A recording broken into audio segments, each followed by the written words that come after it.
انہوں نے آربیٹریٹر مقرر کیا ہوا ہے, فیسیلیٹیٹر مقرر کیا ہوا ہے, دوسرا میرے بھی بندے اٹھائے جا رہے ہیں. اور پھر یہ ہے کہ اختر مینگل صاحب کے بندوں کو بھی آپ نے دیکھا کسی کو کمرے میں بند کیا, کسی کو اٹھایا جا رہا ہے. اگر ایسی ترمیم ہی کرنی ہے تو یہ پارلیمنٹ کیا اس طرح یہ درست فیصلہ ہے؟ جی بالکل غیر آئینی اور غیر قانونی فیصلہ ہے. یہ تو سر یہ فیصلہ ہی نہیں ہے, یہ تو جنگل کا قانون ہے, جو اس کو اٹھا لو اس کو اٹھا لو. یہ جنگل ہے کیا؟ اس پہ اتنا خوفناک. دیکھیں جی گورے نے بھی جو ہے نا یہاں پہ آگے جب فتح کیا تھا ملک کو, اس نے بھی ہیبیس کارپس یعنی کہ عدالت پوچھ سکتی ہے بلا کے کہ کیوں اٹھایا, وہ ہیبیس کارپس کا قانون دیا سیکشن 100 کے تحت, 491 کے تحت سیشن جج کو, آرٹیکل 199 کے تحت ہائی کورٹ کو, 184(3) کے تحت سپریم کورٹ کو, کہ وہ عدالتیں بلا کے پوچھ سکتی ہیں کہ آپ نے یہ کیوں اٹھایا. یہاں پہ تو جناب ایم این ایز کی جو سی ہیں نا بیگمیں بھی اٹھائی جا رہی ہیں, یہاں پہ جو ہے نا ایم این ایز کے بھائی اٹھائے جا رہے ہیں, بچے اٹھائے جا رہے ہیں, اور جو ہے کوئی پوچھنے والا ہی نہیں. اب یہ مجھے بتائیے کہ اب جو وکلا تحریک ہے وہ جو آج ان کی پریس کانفرنس بھی میں نے سنی ہے, کل کراچی میں سنی تھی, جب یہ پاس ہو جائے گی تو وہ کیا کریں گے؟ جی وکلا اس تحریک اس میں جو ہے نا بہت سارے وکیلان نے جو ہے نا اس بات پہ کہا ہے کہ ہم جو ہے نا اوور آور ڈیڈ باڈی ہم آئینی ترمیم پاس نہیں ہونے دیں گے. ڈاکٹر کیس صاحب اب بتائیے 26ویں آئینی ترمیم جو بلاول بھٹو زرداری کی نے کہا کہ میری والدہ کا خواب تھا, پھر انہوں کو پتہ چلا کہ یہ خواب ایک اور بندے نے دیکھا تھا, انہوں نے کہا یہ قائد اعظم کا خواب تھا. تو یہ خواب اتنے سالوں بعد انہیں آیا ہے کہ 26ویں ترمیم میں کون سی چیز ہے جو اسے ہر وقت خواب نظر آتے ہیں؟ شکریہ اقبال شاہد صاحب. مجھے نہیں پتا کہ اس سے پہلے کسی کے خواب تھے یا نہیں تھے, مگر وہ ایک میرا خیال کتاب ہے how to be a tyrant. جب آپ اس کی شکیں دیکھتے ہیں تو یہ سارے لوازمات ہوتے ہیں. پہلے آپ لوگوں کو اکٹھا کر کے ایسی ترمیمیں لے کے آتے ہیں جس میں صرف آپ ہی کھیل سکتے ہیں, اور اس کے بعد پھر جو ان کو اکٹھا کیا ان کو بھی اپوزیشن کی طرح فارغ کرتے ہیں, اور پھر آپ خود رہ جاتے ہیں. مگر عدی امین ہو, صدام حسین ہو, اور بڑے ہیں, وہ ہسٹری کا حصہ بنے. قوم یہ ابھی حسینہ واجد ہیں اینڈ سچ فورتھ. بات یہ ہے کہ یہ ان کو سمجھ آنا چاہیے کہ جب تک عام پاکستانی کی معاشی ترقی نہیں ہوگی, یہ جتنی مرضی ترمیمیں کر لیں, ملک اس لیول پہ کھڑا نہیں ہو سکتا. اگر 22 تاریخ کو یعنی 26 میں آئینی ترمیم پاس ہو جاتی جو کسی ایم این اے سینیٹر کو نہیں پتا تھا کہ ہے کیا, تو پھر اس حکومت نے بھی نہیں پڑھا تھا, آخر میں وزیر قانون نے کہا جی مجھے بھی ابھی ملا ہے, تو یہ کون پھر ان کو بنا کے دیتا ہے چیزیں؟ دیکھیں میرا اپنا یہ خیال ہے, میں غلط ہو سکتا ہوں, کہ الٹیمیٹلی یہ سارا رستہ جو ہے وہ پریزیڈنشل سسٹم کی طرف جانے کی کوشش ہے. پہلے تو مارشل لاز لگ جاتے تھے, اب وہ مارشل لاز لگ نہیں سکتے, تو اس کو کیوں نہیں لگ سکتا؟ کیا رکاوٹ ہے؟ International community. کون سی انٹرنیشنل؟ جی انٹرنیشنل کمیونٹی کے اندر, میں امریکہ کی بات کر رہا ہوں, میری پوری بات سنیے. ان کے اپنی پارلیمنٹ کہتی ہے کہ آپ کے سارے دوستوں میں مارشل لا لگا ہوا ہے, تو آپ نام نہاد ڈیموکریسی تو بنائیں, باقی ترمیمیں کرتے رہیں, مگر فائدہ ہمیں ہونا چاہیے. مجھے نہیں پتا کہ وہ چینلز کیا ہیں, بٹ الٹیمیٹلی جو ہمیں اپنی معاشی صورتحال نظر آتی ہے, یہ ایس سی او بھی نظر آتی ہے, اور بھی بڑی چیزیں نظر آتی ہیں کہ ہم اگلوں کے کہنے پہ ریجنل کوپریشن ہی نہیں کر سکتے. تو یہ ترمیمیں کر لیں. اگر یہ جو ہے پی ٹی آئی کو مل گئیں عورتوں کی سیٹیں, تو وہ واپس ہو جائے گی. اتنی سی بات ہے نا کہ پھر 2/3 میجورٹی ان کی ہو جائے گی. ابھی بھی تو لوگ ان کو اٹھا رہے ہیں. ریاض مجید صاحب, اگر کوئی بھی امینڈمنٹ ہے یا یعنی ترمیم جس کو آپ کہتے ہیں وہ عوام کے لیے ہے, تو عوام کے لیے اس کو اوپن کیوں نہیں کیا گیا؟ بہت شکریہ اقبال صاحب. جو میں سمجھ رہا ہوں, میری جو ناقص رائے ہے اس میں یہ ہے کہ جو ایک سسٹم ہے, جو عدلیہ ہے, جو نفسا نفسی پڑی ہوئی ہے ملک کے اندر, اس کو کنٹرول کرنے کے لیے یہ 26 آئینی ترمیم لائی جا رہی ہے. چونکہ ججز حضرات جو ہمارے پاکستان کے ہیں ان کا کوئی چیک اینڈ بیلنس نہیں ہے. ان کے اوپر دیکھنے کے لیے کوئی ایسا سسٹم نہیں ہے. اب میں چھوٹی سی مثال دوں گا کہ اگر 44 ایئر کے بعد بھٹو کی پھانسی کو کہہ دیا گیا کہ وہ انڈر پریشر ہوئی، سیدھی بات ہے، سب کو پتا ہے کہ ججوں کو انڈر پریشر آ کے وہ فیصلہ کرایا گیا، تو اس کو ابھی 44 سال کے بعد سپریم کورٹ نے مان لیا ہاں وہ فیصلہ غلط تھا. لیکن مسئلہ یہاں یہ ہے کہ ایک ملک کا اس سے ایک سسٹم برباد ہونا شروع ہوا، ختم ہونا شروع ہوا، ڈسٹرب ہونا شروع ہوا، جو آج تک سنبھل نہیں سکا، اور ججز کا کوئی چیک اینڈ بیلنس نہیں ہے. اور یہ جو میرے نقطہ نظر میں یہ اس نفسا نفسی کو ختم کرنے کے لیے اور ججز حضرات کے اوپر چیک اینڈ بیلنس رکھنے کے لیے یہ آئینی ترمیم ہے، تاکہ ملک کے اندر جو ملک میں ایک اور بات ہے 22 ستمبر کو اگر ہو جاتی تو قاضی فائزی صاحب جو اس ملک کے ظاہر ہونہار اور پاکستان کی ہسٹری میں بہترین انسان گنے گئے ہیں، جن کے سیاستوں کی وجہ سے پاکستان کا پٹھا بیٹھ گیا ہے، وہ آ جانے تھے. تو پھر دیکھیں بات سنیں کہ ملک میں کھلا جا رہا ہے، اس کو ساتھ ملک کے ساتھ ایک گیند کی طرح کھلا جا رہا ہے. ہر ادارہ اپنی لمٹ میں کام نہیں کر رہا، پہلی بات تو یہ ہے. ہر بندہ دیکھیں کہ جو آپ کے سامنے ہے، ہمارا جو 134 نمبر ہے شاید کوڈ کا سسٹم جو ہے دنیا میں، یعنی کہ آخری نمبر پہ ہے، اور جب کہ اس کا صرف بیسک وجہ یہی ہے کہ اس کے اوپر چیک اینڈ بیلنس نہیں ہے. اگر آپ کسی جج کے خلاف جاتے ہو تو جج کے خلاف جانے کے لیے فیصل صاحب بتا سکتے ہیں کہ پورا ایک ایسا سسٹم ہے جہاں کسی بندے کی اپروچ ہی نہیں ہے، کاروائی نہیں ہو سکتی. جو پاور ہے نا، پاور اس وقت جو جنگ ہو رہی ہے نا، وہ جنگ ہو رہی ہے پاور کے اوپر. نہیں، آپ کو کیا سمجھتے ہیں کہ یہ 26ویں آئینی ترمیم جو ہے یہ ججوں کو روک سکے گی اس طرح کے اختیارات استعمال کرنے؟ فرق پڑے گا، کیوں نہیں فرق پڑے گا، بالکل اس کمیٹی میں کون لوگ ہیں؟ دیکھیں بات سنیں، پارلیمنٹ مسئلہ یہاں اس وقت جو فائٹ چل رہی ہے میری نظر میں وہ پارلیمنٹ اور عدلیہ کی ہے، اور پارلیمنٹ اپنے آپ کو سپریم کروانا چاہ رہی ہے، بیچ میں عدلیہ رکاوٹ بن جاتی ہے، ضمانت پہ ضمانت لے کے، اور ملک کو کنٹرول نہیں کیا جا سکتا. آپ کو جہاں میں ایک بات کی حمایت کروں گا کہ اگر ہمارے پاکستان میں ضمانت اگر سپریم کورٹ فیصلہ کرتی ہے، نہیں سپریم کورٹ نے فیصلہ کیا ہے ایک مخصوص نشستوں کا، تو حکومت خود نہیں مان رہی سپریم کورٹ کو. میری بات سنیں، جب آپ کی پسند ناپسند آ جائے گی نا تو پھر یہی حال ہوگا ملک. 2018 میں جب ایک گورنمنٹ چل رہی تھی، ملک بھی ترقی کر رہا تھا، تو نیا تجربہ کرنے کی کیا ضرورت تھی؟ کیوں انہوں فریق بنے؟ اگر ان کی کیپبلٹی ختم ہوئی ہے تو یہ 18 میں کیوں فریق بنے؟ کیوں ایک کھلونے بنے؟ کیوں ان لوگوں نے آ کے ایک چلتا ہوا ملک کے اندر ایک بہانہ بنا کے ایک وزیر اعظم کو ڈسکوالیفائی کر دیا؟ میں میچ نہیں کر رہا اس وقت. اور اس سے کیا نقصان ہوا کہ ملک آپ کا سنبھل نہیں سکا. اس وقت 100 روپے کا ڈالر تھا یا 110 کا شاید ڈالر تھا، تو آج 280 روپے کا ہو گیا. تو اس کا ذمہ دار کون ہے؟ ہم اس ذمہ دار کو جب تک عدلیہ کورٹ میں نہیں آئے گا، کیونکہ کورٹ لے کے آتی نہیں اپنے بندوں کو. کہاں لے کے آتی ہے؟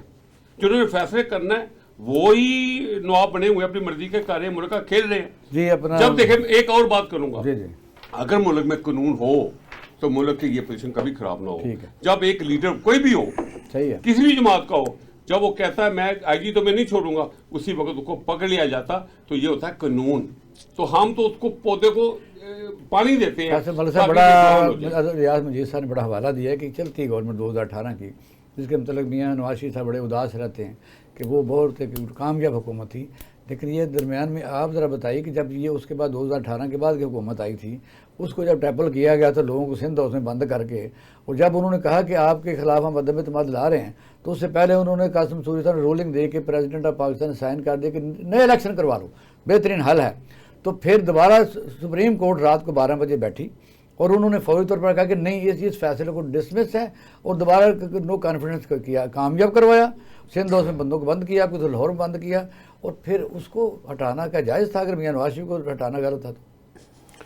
جی اقبال بھائی، بات یہ ہے کہ جو شیخ صاحب نے بھی بات کی کہ عدلیہ کے اوپر چیک ہونا چاہیے. سر تو عدلیہ کے اوپر کیا اور کتنا چیک ہوگا کہ ماشاءاللہ کی حکومت تھی، اور بھٹو جیسے لیڈر کو جو ان سے ہے نا، وہ ماشاءاللہ کی حکومت میں جو ہے نا ان عدالتوں نے، ان ججز نے پھانسی دی صرف اپنے ڈر کی وجہ سے کہ یہ کہیں ہمیں کوڑے نہ پڑ جائیں اور ہمیں جو ان سے نا پھانسی پہ نہ چڑھا دیا جائے.